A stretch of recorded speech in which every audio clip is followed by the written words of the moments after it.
Hello YouTubers, Trons here, and today I'm going to do a quick showcase of my newest 64-track minecart station. If you've watched my minecart tutorials that I just wrapped up last week, you will have seen this station and a bigger description how it works. I'm just going to show this station off, how to use it, and briefly explain how it works. But if you want more, you can go watch that tutorial video. And there will be a world download for this station and all the other stations in the description. So let's get to this and do a quick showcase of how this station works and all its features. So first of all, the station is 22 blocks wide, 15 blocks tall, 22 wide, 15 tall, and it is 52 blocks long. It has a total of 64 tracks, 32 on the left side and 32 on the right side. All of these tracks are in or out. You can come out these tracks and then you can go back in to return to this station. And has a number of features, including room for a portal. It has kind of a semi-hidden launcher here, where you step on it, it automatically dispenses a cart, and when you get in the cart automatically launches as you get off the pressure plate. It also has empty cart detection, so empty carts are routed right back here and collected, as are any incoming carts are automatically collected, and you are automatically ejected from the cart into a space where you won't block any other players. And it also has a lockout system, such that you can choose your destination using the arrow here and the sword. And when you step on the cart, you see this light comes on, indicating that your selection is locked.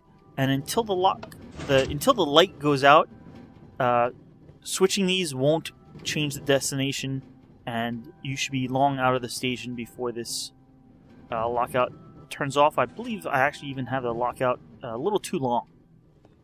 So there's a repeater, actually a comparator that can be, well, there's a number of comparators. You can adjust the number. I think I can remove one and it'll still be much longer than the time it takes you to go out of the station. So how does this work? You basically set your destination using these spinners. There's one color spinner, and right now I have this using ores, but you can use different materials.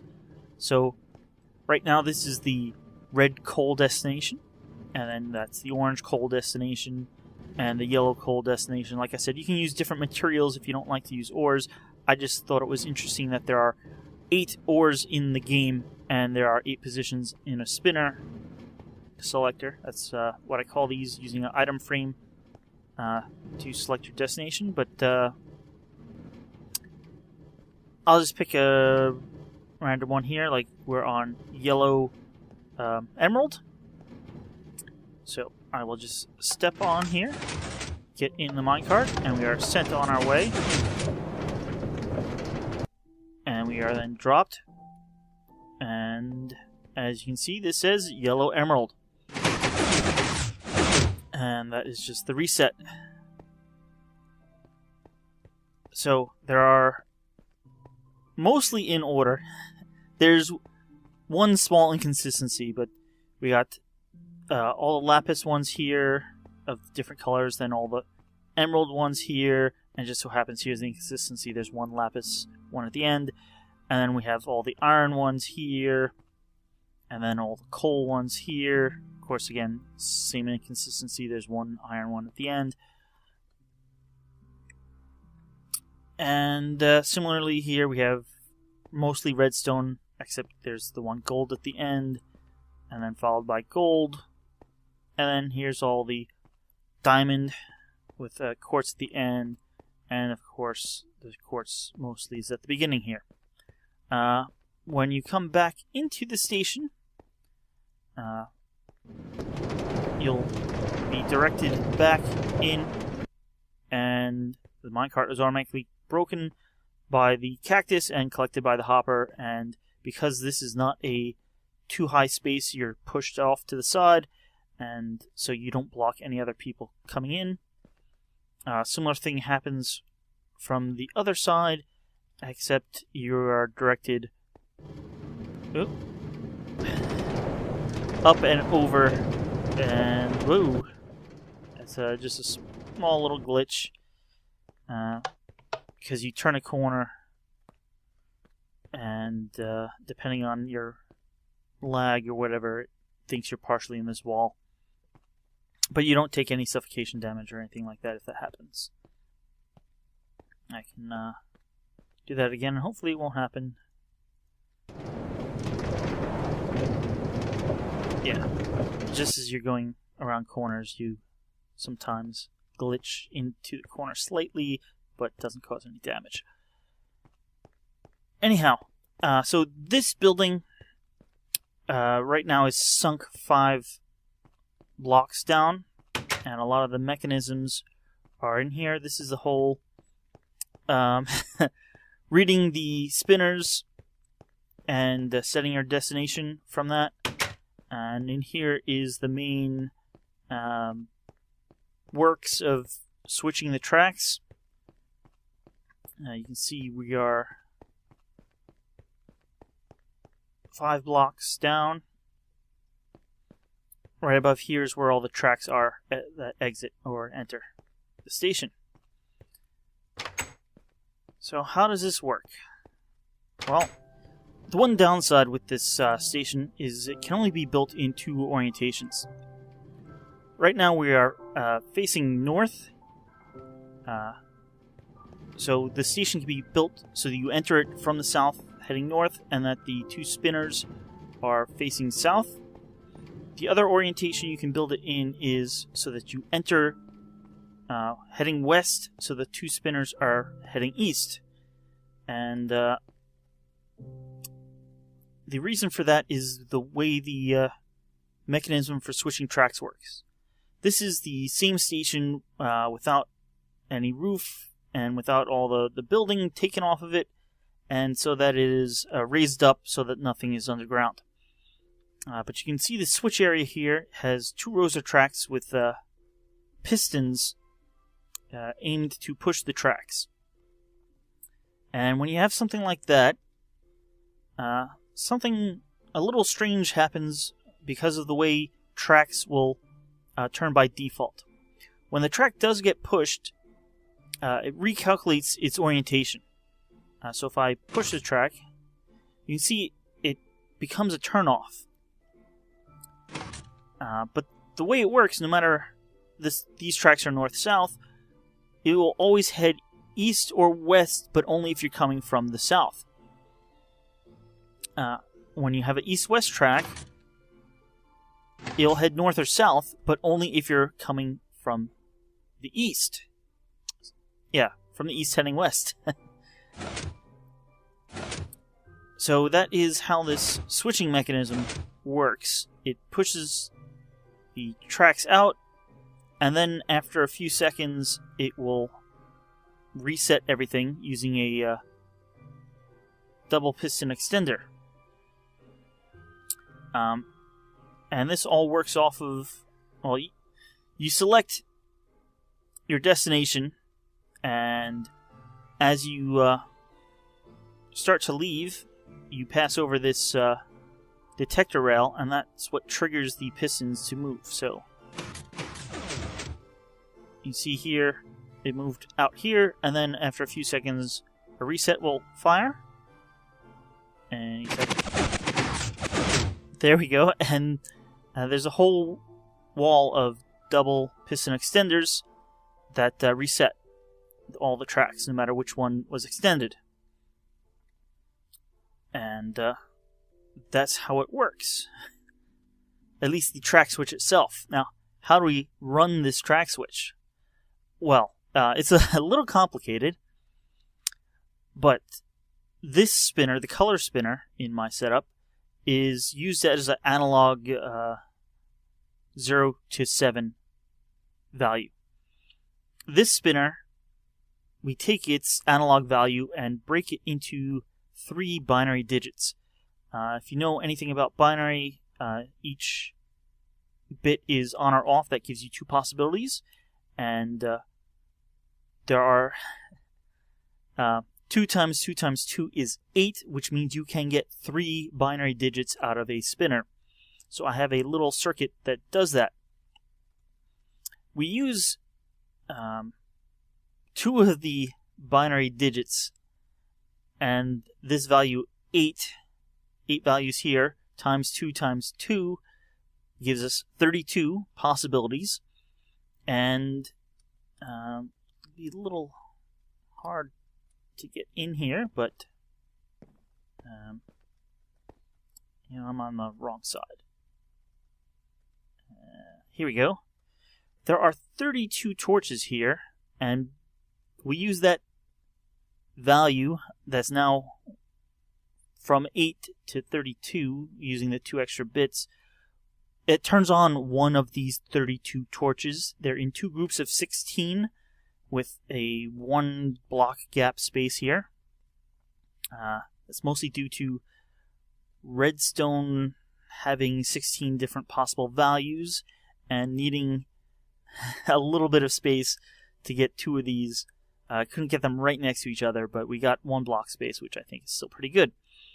That means we have 1 bit left over from this spinner, and that is what chooses the left side or the right side. This is a track switch right here, and if I am correct, and I just move this by 1, and then you can see this now changed to the other side. So that's will get you the extra from 32 to 64. So we have 32 on one side and then 32 on the other side. And that's the basics of how this works.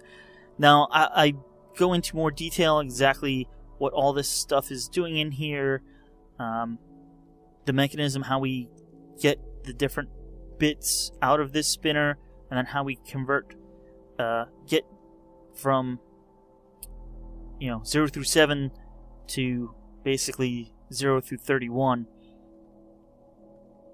and the likes like that. Because this station is, as you see, it's basically orientated in one direction, we can stack these if you need more than 64 tracks. And that is what I have over here. This was my first attempt, and it literally just stacked them and brought the several different signals down,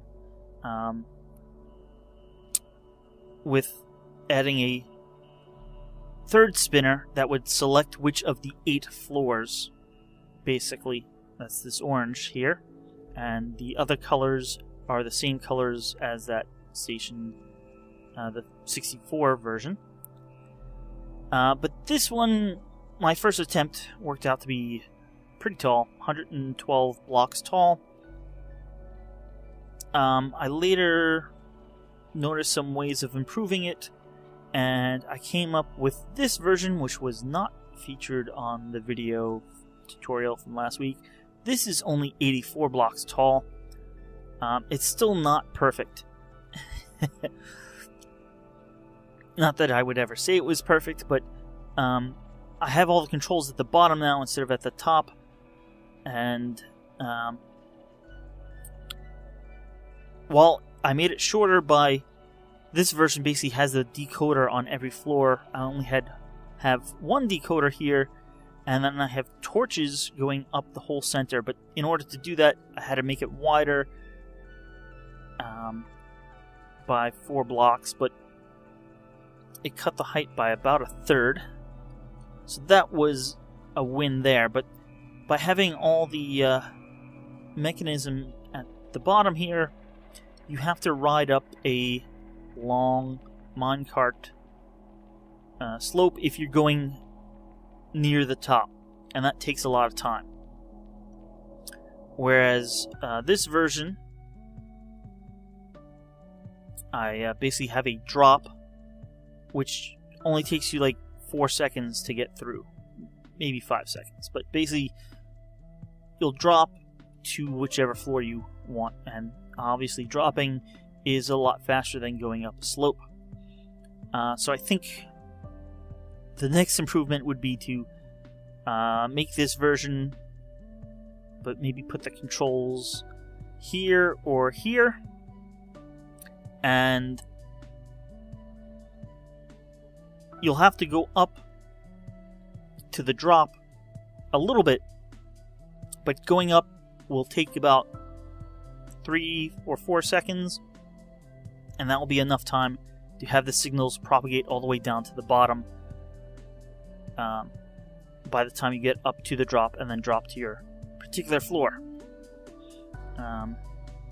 And that would be pretty close to optimal, unless I can discover a way to get this smaller, but this is basically right on top of this redstone right here, and you need 2 space here for the returning cart and for the drop off of whichever track you turn. So I'm not sure you can remove another block from here somehow. I don't don't think that is possible, but maybe it is. But that could, for every row you remove from particular floor, you're reducing the whole height by 8, because there's 8 floors. So that's about it. That's everything I wanted to show. Let's take another ride through here. And something like that.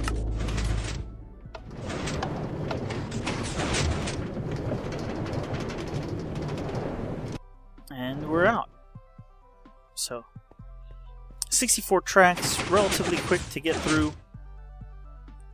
and I think it's for a 64 track station, I think it's pretty small. It's half the size of my previous boxy 64 track station, which was a lot taller, and it was probably half the width, or half the length, but 3 times the height. A little wider as well. It was approximately 36 by 38 and about 30 blocks tall. So I hope you like this, and if you find it useful, if you use it in your own server, leave a comment, tell me what you think. And thanks for watching, and I'll see you guys next time.